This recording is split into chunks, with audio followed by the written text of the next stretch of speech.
नरेंद्र मोदी पहली बार आज नागपुर पहुंचे। नागपुर में आरएसएस के कार्यालय में पहुंचे बतौर प्रधानमंत्री। वो पहली बार आरएसएस के कार्यालय में पहुंचे। इससे पहले 2013 में आखिरी बार गए थे जब उनको प्रधानमंत्री बनना था, और आज प्रधानमंत्री बन करके गए हैं।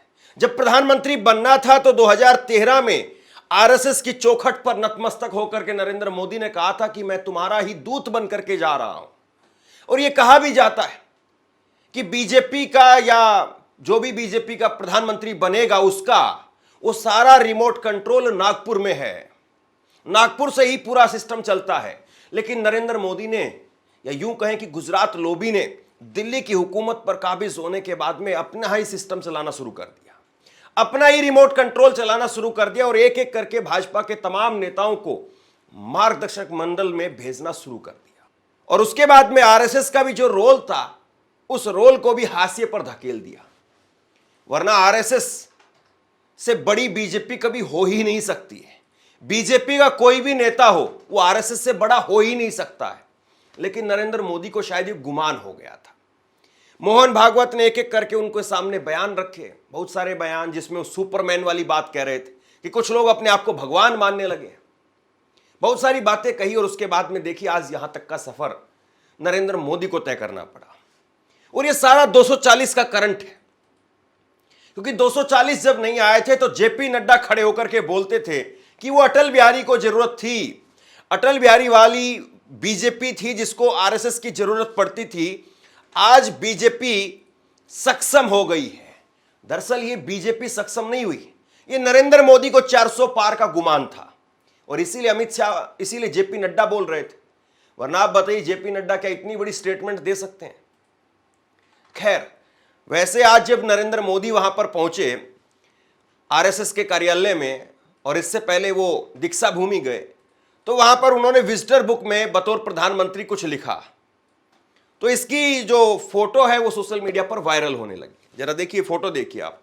पहली बात तो यह है कि साफ तौर पर पता चल रहा है कि जो लिखावट है और जो हस्ताक्षर किए गए हैं, साइन किए गए हैं, उन दोनों में जमीन आसमान का अंतर है। यानी सीधे तौर पर यह बिल्कुल साफ साफ दिखाई देता है कि यहां पर यह लिखा किसी और ने है और साइन सिर्फ नरेंद्र मोदी ने किए हैं। दोनों की लिखावट में, दोनों के पेन की स्याही में जमीन आसमान का अंतर है। लेकिन कांग्रेस ने कुछ फोटो और शेयर किया। कांग्रेस ने कहा, और सोशल मीडिया पर शेयर होने लगा, कि देखिए भाई, नरेंद्र मोदी 4 लाइन भी सही से नहीं लिख पा रहे हैं, हिंदी भी सही से नहीं लिख पा रहे हैं। जिस हिंदी को लेकर के नरेंद्र मोदी तमिलनाडु पर, अमित शाह तमिलनाडु पर अंकुश लगाने की बात, या तमिलनाडु में हिंदी के प्रयोग की बात, या जोर देने की बात जो लगातार कहते रहते हैं, वो नरेंद्र मोदी साहब या उनके जो भी सलाहकार है जिन्होंने लिखा है नरेंद्र मोदी के बिहाफ पर, वो 4 लाइन भी सही से नहीं लिख पाए। इतनी सारी गलतियां।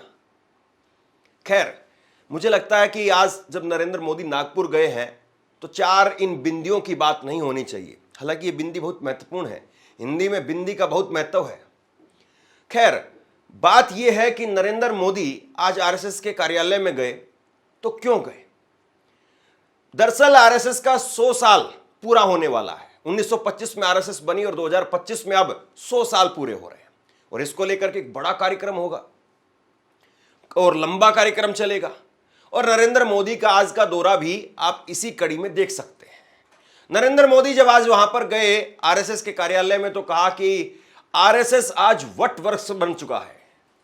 तो इस पेड़ में क्या कोई भी टहनी, कोई भी पत्ता ऐसा है जिस पर यह लिखा हो कि आरएसएस के उन नेताओं ने आजादी की लड़ाई में अपना योगदान दिया, वो नौछावर हुए आजादी की लड़ाई में? और जब 100 साल का इतिहास आरएसएस का पेश किया जाएगा तो क्या आरएसएस ये बता पाएगी कि वो कौन कौन से उनके नेता थे जो आजादी की लड़ाई में लड़े, आजादी की लड़ाई में शहीद हुए? तो कैसा वट वृक्ष है ये? अपने आप में बहुत बड़ा सवाल है। खैर, इससे अलग मुझे लगता है कि एक और बात होनी चाहिए आज, और वो ये कि नरेंद्र मोदी को बार बार मोहन भागवत ने बताया कि आरएसएस से कोई बड़ा नहीं हो सकता है।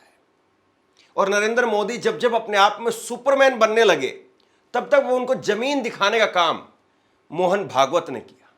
और आज भी जरा ये तस्वीर देखिए आप, मोदी की कुर्सी और मोहन भागवत की कुर्सी बिल्कुल एक जैसी है। प्रधानमंत्री भले ही मोदी हों, लेकिन मोदी के लिए वहां पर कोई अलग कुर्सी नहीं लगाई गई और नरेंद्र मोदी को बीच सेंटर में जगह भी नहीं मिली। सेंटर दोनों ने शेयर किया, मोहन भागवत ने भी शेयर किया और उसके साथ साथ नरेंद्र मोदी ने। कायदे से देश का प्रधानमंत्री कहीं पर भी जाता है अलग कुर्सी लगती है, और अलग कुर्सी ना भी लगे तो कम से कम जब ग्रुप फोटो खिंचवाया जाता तो उसमें सेंटर में कोई भी गणमान्य व्यक्ति होता तो उसको रखा जाता है। लेकिन आरएसएस के कार्यालय में बैठा करके नरेंद्र मोदी को बता दिया कि हम कौन हैं और तुम कौन हो। और सुपरमैन वाला बयान जरा सुन लीजिए। तो मनुष्य है लेकिन मानवता नहीं, इंसानियत नहीं है। वो मनुष्य बन जाए असली पहले, वहां जाने के बाद उसको लगता है लेकिन मनुष्य से कोई होते अति मानव, सुपरमैन कहते। सुपरमैन फिल्में वगैरह निकलती उसमें दिखाते हैं कि अलौकिक शक्तियां जिनके पास होती, तो फिर मनुष्य अलौकिक बनना चाहता है, सुपरमैन बनना चाहता है, अति मानव बनना चाहता है। लेकिन वहां रुकता नहीं, उसको लगता है कि देव बनना चाहिए, तो वो देवता बनना चाहता है। लेकिन देवता कहते कि हमसे तो भगवान बड़ा है, वो भगवान बनना चाहते हैं। और भगवान कहता है कि मैं तो विश्वरूप हूं, अभी तो आपको एक रूप में दिख रहा हूं, लेकिन मेरा जो सारे विश्व में व्याप्त ऐसा बिना आकार का रूप है वो असली मैं। वो वहां भी कुछ है क्या रुकने की जगह, कि वहां से भी आगे कुछ है, ये कोई जानता नहीं है। ऐसे कह नहीं सकता, नहीं है ऐसे भी कह नहीं सकता। लेकिन एक बात जरूर इससे कहते लोग कि विकास का कोई अंत नहीं है। और बात केवल सुपरमैन की नहीं थी।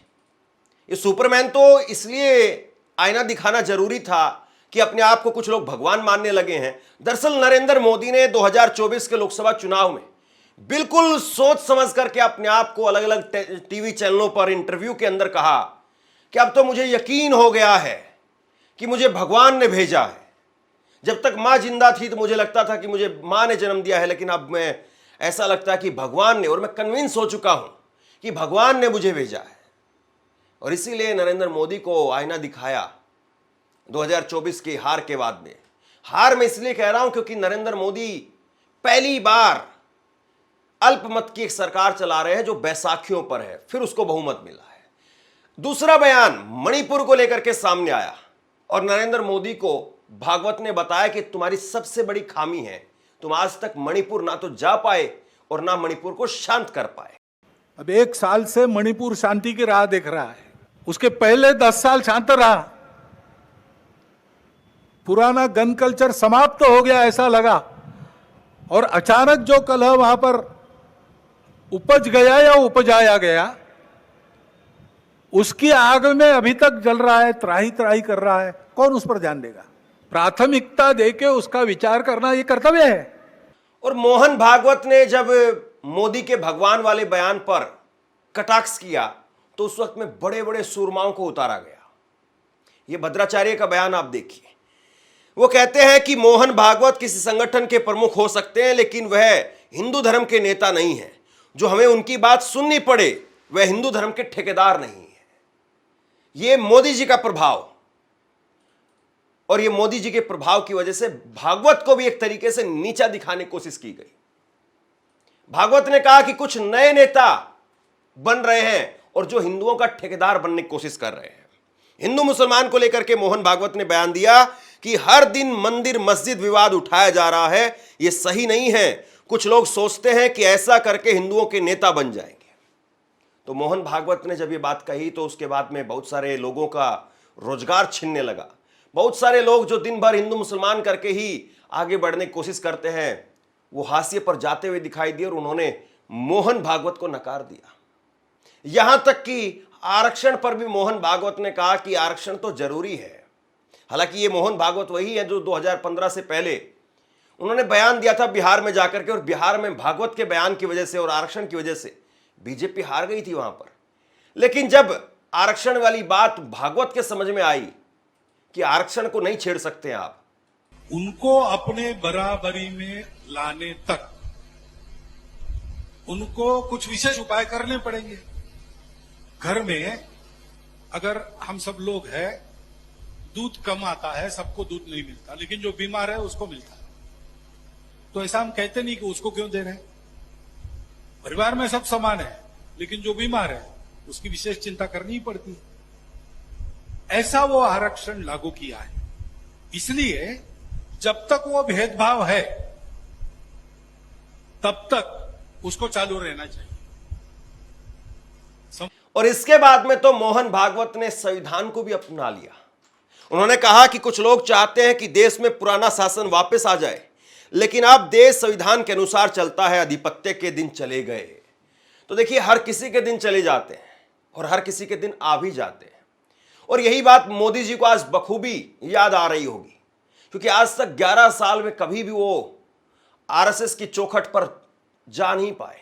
लेकिन आज जब वो आरएसएस की चौखट पर पहुंचे तो बहुत सारे पुराने दिन, बहुत सारे पुराने बयान और आरएसएस का जिस तरीके से सरकार के अंदर दखल होता था, वो दखल सब कुछ याद आ रहा होगा। नरेंद्र मोदी भले ही आरएसएस की महिमा मंडन वहां पर करें, आधिकारिक तौर पर तो सब कुछ करेंगे, पर्दे के ऊपर तो हर कोई नाटक करता है, लेकिन पर्दे के पीछे का जो खेल है और जिस खेल में लुका छिपी चल रही थी पिछले काफी लंबे समय से, जिसमें बीजेपी, खासतौर पर मोदी शाह की बीजेपी, उसको लगता था कि अब आरएसएस कुछ नहीं है, अब आरएसएस के दिन बीत चुके हैं, अब बीजेपी को आरएसएस की जरूरत नहीं है।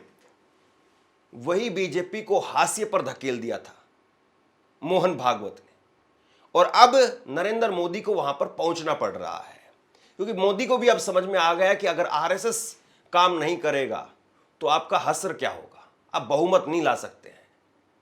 खैर, देखने वाली बात यह है कि मोहन भागवत क्या वाकई अब उनके बीच में और मोदी के बीच में जो दरारें दिखती है साफ तौर पर, वो खत्म हो जाएंगी। क्या आरएसएस मोदी के लिए अब भी काम करेगा, या आरएसएस सिर्फ ये चाहता है कि किसी भी तरीके से भाजपा का शासन रहे? सवाल तो बहुत सारे हैं। आप क्या सोचते हैं, नीचे कमेंट बॉक्स में लिख करके जरूर बताइए। इस वीडियो को शेयर कीजिए और इसी तरह की तमाम खबरों के लिए ऑनलाइन न्यूज़ इंडिया को सब्सक्राइब कीजिए। बहुत बहुत धन्यवाद।